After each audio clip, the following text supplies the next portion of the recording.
होय, शेवटची पिढी, द लास्ट जनरेशन.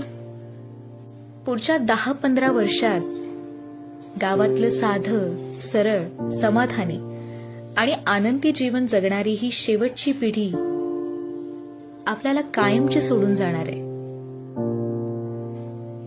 सत्य थोडं कटू आहे, पण तो जो काळ आहे ना,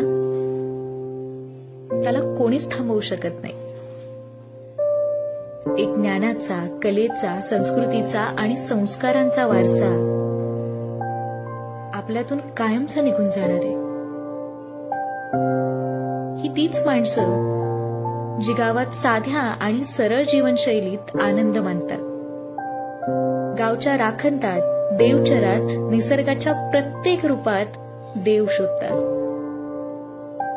मायेचा ओलावा जपणारी, आपल्याला छान छान गोष्टी सांगणारी आणि जीवनाचा खरा अर्थ खूप सोप्या भाषेत समजावून सांगणारी हीच ती शेवटची पिढी.